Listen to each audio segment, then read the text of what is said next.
millimeter. It's Imperial, works just fine. Look, it fits on there just fine. No, it does. You need it to does. put in a 7/16. Why not? 10 millimeter works just fine. Goddamn it! Look how loose the belt is and Not too bad.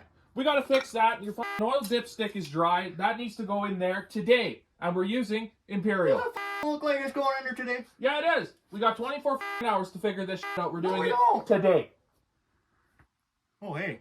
Oh, Hey. Phil, how's it going, buddy? What's going Good. on here? Good. Good to see you. It's just something we're trying out. Oh, okay. Yeah. Good. Good. Excellent. So what's going on? Oh, we're having a slight disagreement, shall we say. Well, Peckerhead here thinks that there's metric bolts on this 350 Chev from the 80s. It is. It's Imperial. The 10 millimeter fits on there just fine. And it turns the bolt left and right. We got to get it in the Chev today.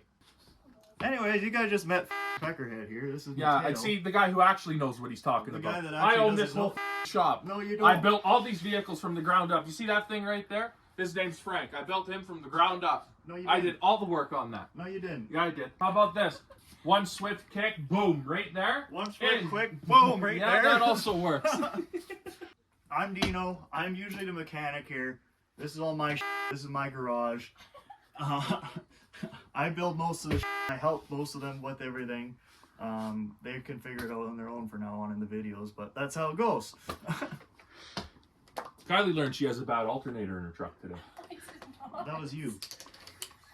Anyways, so we build lots of projects. We're not sure if we do it right most of the time, but we do kind of half the time. Anyways, this is Kylie. Hello. One of her trucks is a project of ours that we bring along with our road trips. This is Danny. She's my girlfriend. She also comes with road trips, and she's got 3 other projects on the go. So we got a lot of freaking projects on the freaking go. Except for this guy, Do you know it won't go back in right? Why won't it go back in right? because you're stunned. No, Any- look, this is going in the right spot. Oh, I got it. Anyways, he's got lots of projects, but he doesn't know how to work on them, so it's kind of entertaining. That's not true. That is very true. I know how to do this. No, you don't. This is my 1968 Chevelle. God damn it, pissed I me bought off. it when I was 17. Drove it, freaking put quarter pounds on high school. I drove it for graduation. And I kind of got sick of it looking shitty, so I started building a freaking nice car. Went to go paint it, and then now it sits like this for the last 2 years because I've been off and on with other projects. It's got a 3.3 stroker, rebuilt turbo 400. The engine makes roughly 500 horsepower. It needs a lot of work.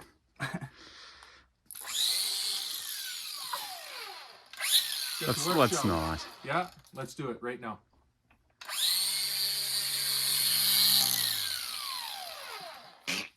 Dino, hey! Don't break my wrenches. That's not your wrench. Yes, it is. This is the 383. I got it as a crate motor through Lordco. It's got 500 torque, around 490 horsepower. Hooker headers, aluminum water pump, Edelbrock intake, Hooker. Edelbrock carb. I want to change it to a Holly someday. It's all dressed up in the Edelbrock racing stuff. It's got an MSD-like distributor. It's got all the MSD parts, but it's still original 350 Chev distributor. It's got forged crank, forged rods, forged pistons. It's got a pretty big cam. Yeah. Okay, so this is Frank.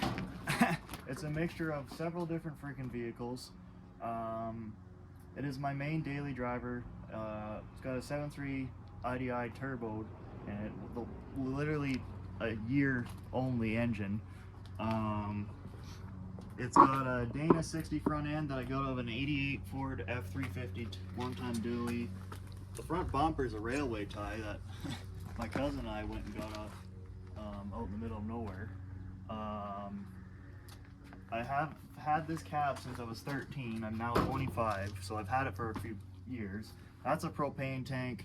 The stacks are off a light post that my father got years ago. These are screener screens from a place where I used to work. We used to have a screener, and the framing of it is out of an old freezer. It's got several different parts out of International, out of Ford, out of Chev. This is out of a Subaru. I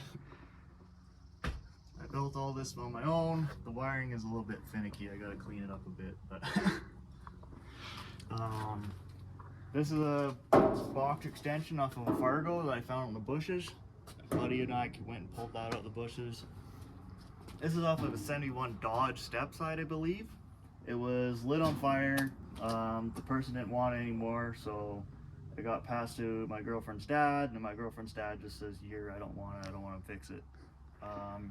Rear axle is a 1992 E350 ambulance axles.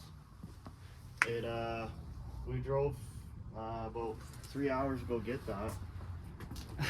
At the time, the truck was not a long box, it was a short box. We drove all the way 300 miles or 300 kilometers home.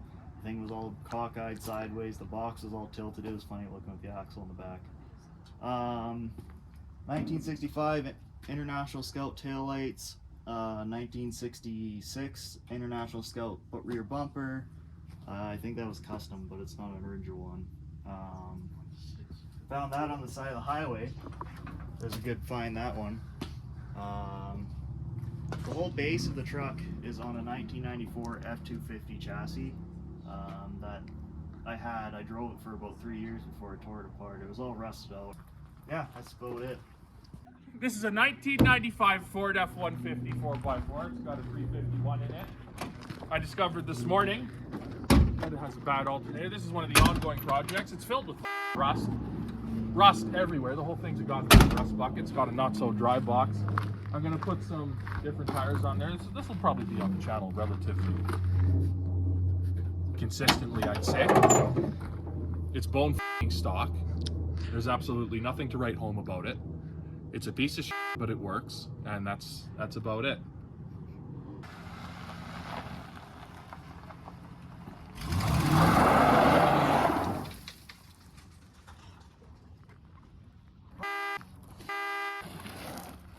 This is my 1979 F-150. It's four-wheel drive. It's got a 351 modified engine in it.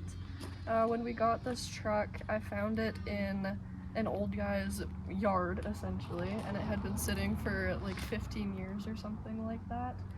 So I paid $500 for it, and the only thing that it needed at the time was a new fuel pump.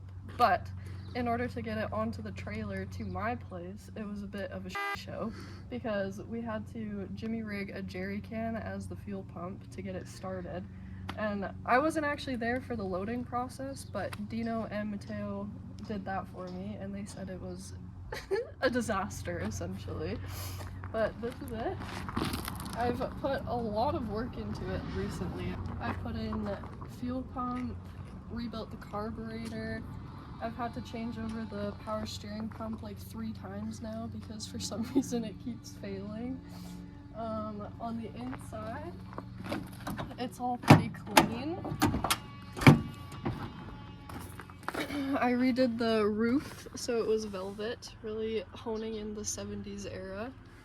Got new covers for the seats. I also have a not so dry box for my grandfather. And yeah, that's it so far.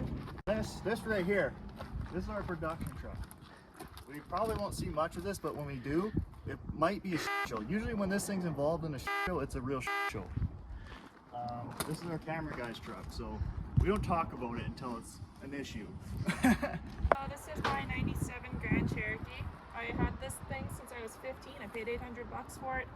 I lifted it, put tires on it, put a new door on it because, well, accidents happen, so you can see where it's not the same color. And it's a 4-liter MP242 transfer case, which is also kind of a pile of junk because it likes to go into neutral all the time. And yeah, so it's a work in progress. It's my bush beater, take it camping and stuff like that. So hopefully one of these days I will get it fixed up again. Yeah, that might be a bit of a problem. So that does it for our very first episode of Rough Road Revivals. If you like our content, if you think it goes somewhere, please subscribe, please watch. There's going to be more projects to come, more road trips, more entertaining situations.